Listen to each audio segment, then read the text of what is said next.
Quand je comprends que la limite, c'est en fait moi qui la pose et qu'elle n'existe que dans ma tête, que je la déplace au gré de mes expériences, au gré de mes connaissances, et qu'elle ne vaut que pour celui qui la reconnaît comme telle.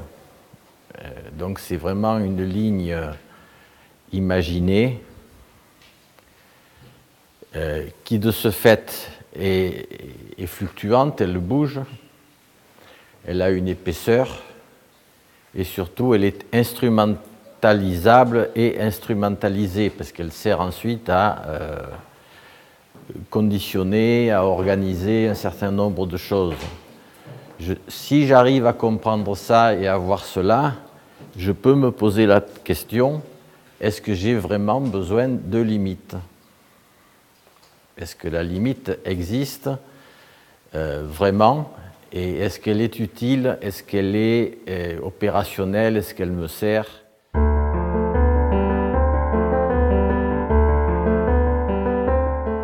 Je me suis posé la question de savoir est-ce que je peux vivre sans limite? J'ai trouvé 5 possibilités de vivre sans limite, la 5e étant d'une toute autre nature que les 4 premières.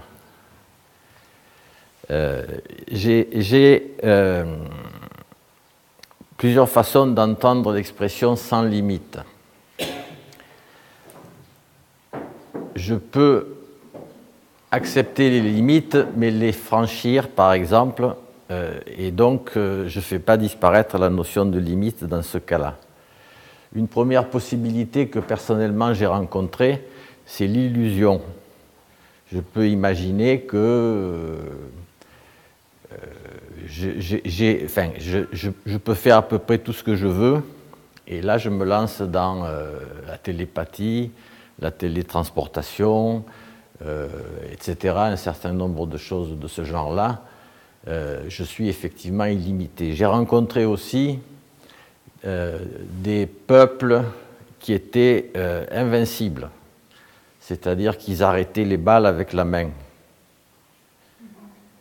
Je peux croire ça, et je peux vous garantir que celui qui me racontait ça, il le croyait.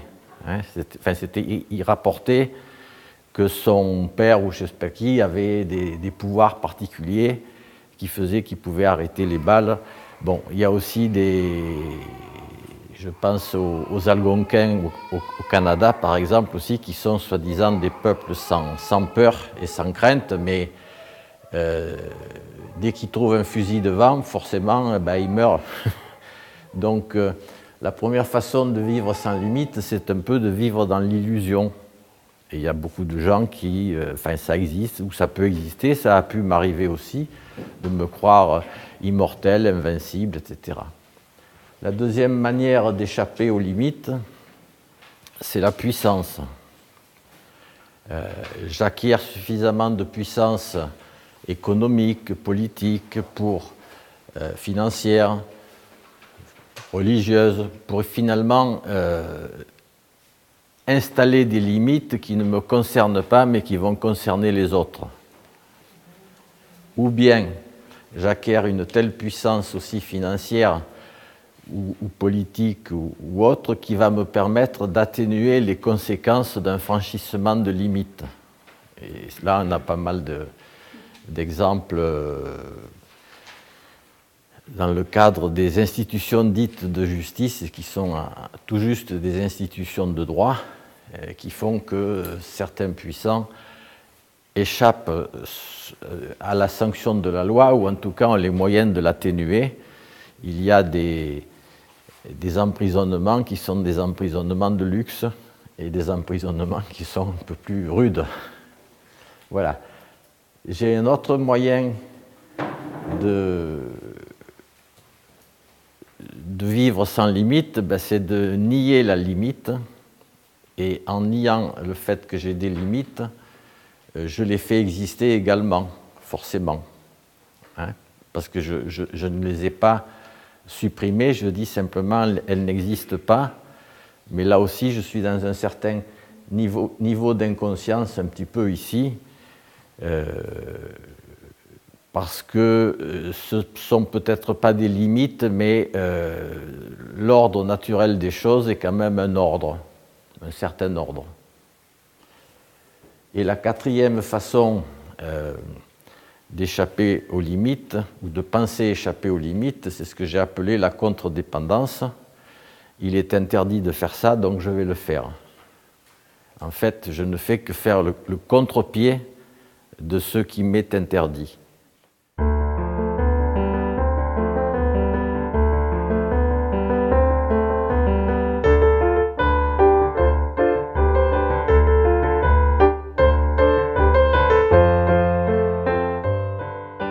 La cinquième manière qui me semble beaucoup plus productive et que j'ai entendue ce matin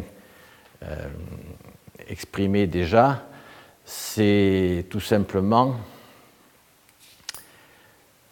à quoi bon avoir ce concept de limite.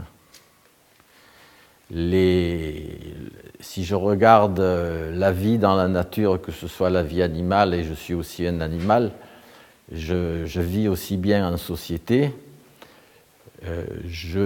L'ordre naturel des choses n'a pas de limite. Les frontières n'existent pas, les normes n'existent pas, les règles n'existent pas. Pour autant, est-ce que je vais cesser de vivre en société ou de vivre tout court en tant qu'individu? Et donc, mon idée, c'est que je peux parfaitement me passer du concept de limite. Si je souhaite rencontrer les personnes que je rencontre, je donne un horaire. Et donc, cet horaire peut être perçu comme une contrainte ou simplement vécu comme un moyen simplement de nous rencontrer. Je crée le concept de contrainte. Le fait que je ne puisse pas voler, voler comme ça,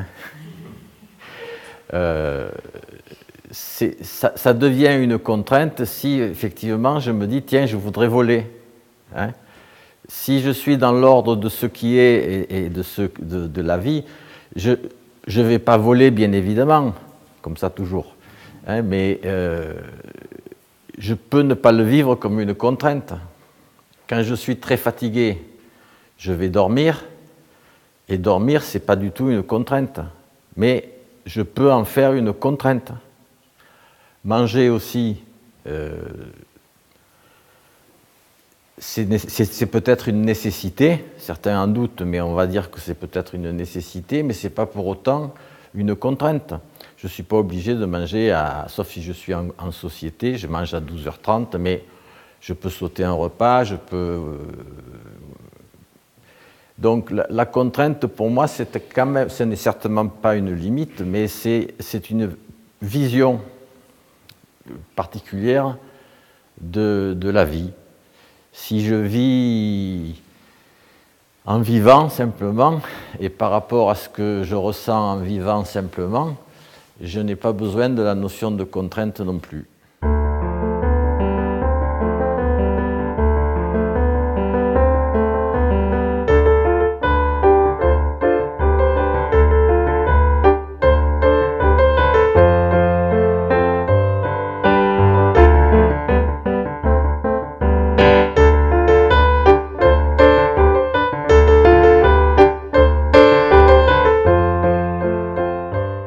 Plus je cherche des barrières, et plus en fait les barrières, on peut les faire sauter, on peut les changer.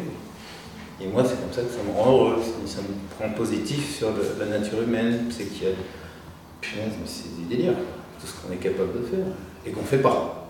Donc on peut faire.